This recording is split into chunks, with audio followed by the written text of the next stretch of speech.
Satu pasangan sedang berenang di laut. Pria ini sepertinya menemukan sesuatu. Dia mencoba lihat. Ternyata itu pisau dibuat dari emas.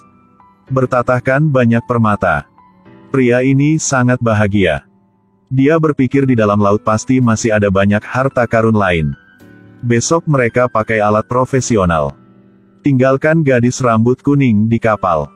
Paul menggunakan alat mulai cari. Tiba-tiba pendeteksi ledakan. Dia berpikir pasti ada sesuatu di dalam. Lalu dia menggunakan mesin meniup pasir. Sebuah meriam kuno muncul di depan mereka. Semua orang bahagia. Mereka ikat meriam kuno dengan tali. Lalu masukin 2 tas dengan oksigen ke dalam meriam. Masukin oksigen. Jadi alat apung yang lengkap. Dengan cepat, meriam itu ditarik ke atas. Tia Mai rekam momen ini dengan kamera. Dan saat ini, gadis rambut kuning di kapal mendengar suara klakson. Ternyata itu adalah penjaga laut. Dia langsung panik. Jika polisi tahu mereka sedang melakukan apa, pasti semua akan diambil. Dan Tia Mai di dalam air juga sudah tahu. Dengan cepat suruh mereka berhenti. Mereka langsung lepaskan oksigen dari dalam tas. Untuk meriam tidak naik ke atas.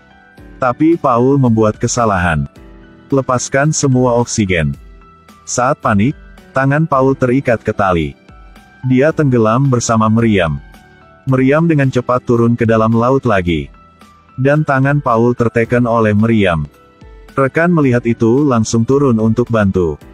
Tapi tidak tahu mereka melakukan apa. Juga tidak bisa angkat meriam itu. Yang lebih buruk adalah, oksigen punya mereka hampir habis. Hanya sisa sedikit oksigen lagi. Yang lebih buruk sudah muncul. Sekelompok ikan hiu mendekati mereka. Untungnya ikan hiu ini masih kecil. Tidak bisa menyakiti mereka. Tapi siapa yang bisa katakan tidak akan ada ikan hiu besar datang? Saat bahaya itu, teman buka alat-alat berat di badan. Dia angkat meriam dengan semua kekuatan dia. Tangan Paul berhasil tarik keluar. Mereka akhirnya bisa kembali ke kapal dengan selamat. Paul melihat polisi jadi langsung obrol dengan senang hati. Ternyata mereka adalah teman. Setelah obrol polisi langsung pergi. Walaupun sudah hilang merima itu. Tapi mereka tidak menyerah. Pagi hari berikut, mereka langsung ke area laut ini. Dan menemukan barang membuat mereka lebih semangat lagi. Pria ini melihat satu batu kuno. Dia langsung naik ke atas mau kasih tahu ke teman. Tapi teman berpikir dia ingin dapat uang hingga dia sudah gila. Tapi Paul kasih tahu mereka. Ini adalah batu kuno. Intinya ada satu kapal tenggelam di area ini. Untuk mencari harta karun di kapal itu. 4 orang langsung turun ke laut untuk cari tahu. Tapi setelah mencoba cari, mereka hanya menemukan sampah. Saat Paul masih cari, dia melihat ada cahaya tidak jauh dari sana. Paul mencoba ke sana untuk melihat. Ada satu pesawat jatuh. Dia langsung membawa teman untuk cari tahu. Mereka baru ke pintu. Melihat di dalam ada banyak narkoba. Paul melihat dan tidak tahu harus melakukan apa. Gadis rambut kuning kasih saran, jual semua dan menghasilkan banyak uang. Paul walaupun sedikit kesentuh ke hati. Tapi dia tidak mau melanggar hukum.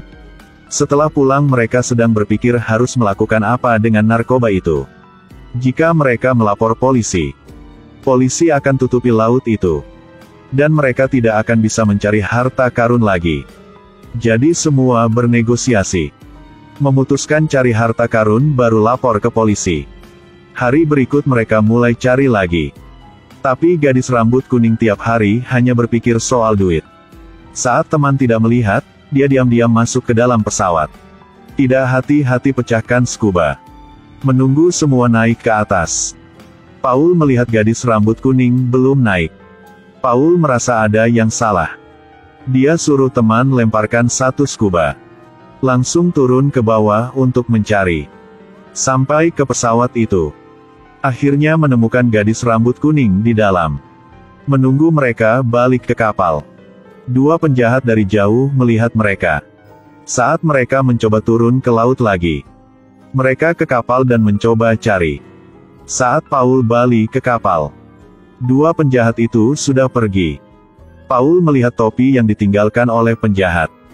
Dia sadar bahwa itu adalah bawahan tim cari harta karun. Paul langsung mencari kapten. Tapi kapten tidak mengakui.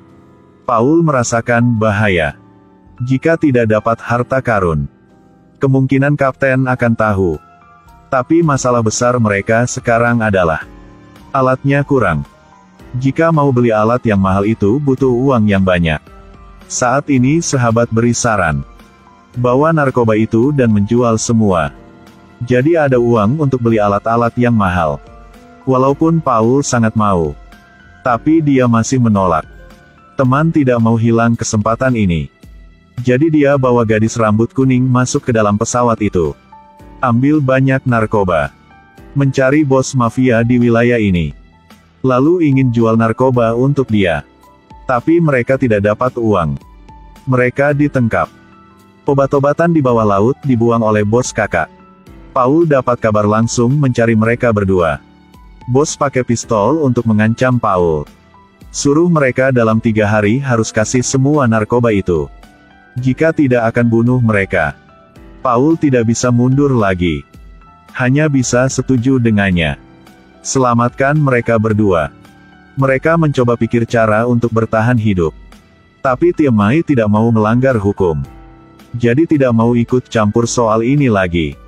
Sekarang hanya mereka bertiga turun ke dalam laut. Lalu ada sesuatu terjadi. Pria ini sedang mencari harta karun. Menemukan pesawat tidak jauh dari sana.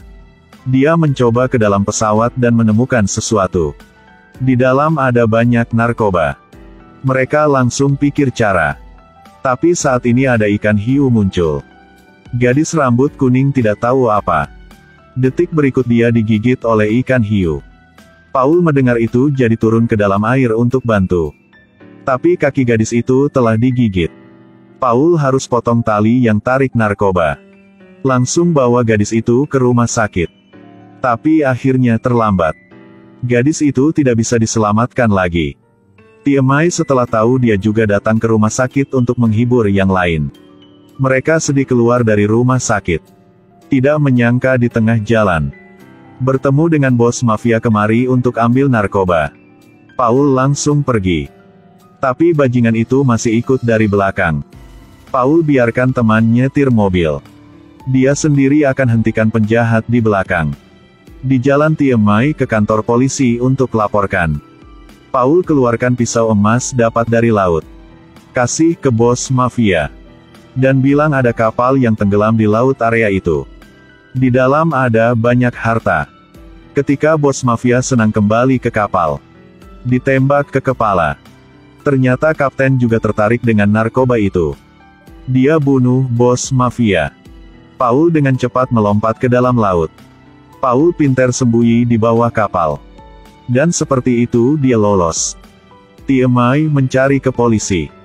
Ternyata dia adalah rekan kapten. Tiemai menjadi sandera. Paul sangat marah setelah tahu itu. Demi keselamatan Tiemai, Paul hanya bisa setuju dengan kapten untuk mencari narkoba itu. Tapi ketika sampai ke laut yang ada narkoba, Paul ambil kesempatan melompat ke laut. Kapten juga langsung turun untuk mencari. Ketika Paul turun langsung bersembunyi di dalam pesawat. Dan teman dia juga ada di sana. Orang punya kapten datang. Mereka mencekik satu orang hingga tewas. Lalu menggunakan panah untuk mati satu lagi. Ikan hiu mencium bau darah. Langsung menelan yang cari mereka. Dan Tiemai di kapal juga ada kesempatan untuk kabur. Tapi penjaga di kapal tidak biarkan dia pergi. Saat bertengkar dengan penjaga, Tiemai ambil kesempatan tarik orang itu ke laut. Lalu tendang dia. Ikan hiu di belakang langsung gigit orang ini. Akhirnya hanya kapten yang masih hidup. Dia ambil pistol dan ingin tembak Paul. Di saat bahaya, Paul pecahkan scuba. Penutup dibuka. Oksigen di dalam langsung terbang ke arah kapten. Akhirnya membuat meledak. Dan Paul di saat bahaya juga berhasil keluar. Kapten dan narkoba hancur. Berapa bulan kemudian, Paul dan teman penyelamatan museum. Ketika mereka angkat meriam, ikat tidak bisa menahan jadi keputus. Meriam langsung tenggelam ke dalam laut lagi. Tabrak ke kapal di dalam laut. Kali ini mereka beruntung. Ada banyak emas bersembunyi di dalam kapal itu. Akhirnya mereka berhasil menemukan barang berharga miliaran.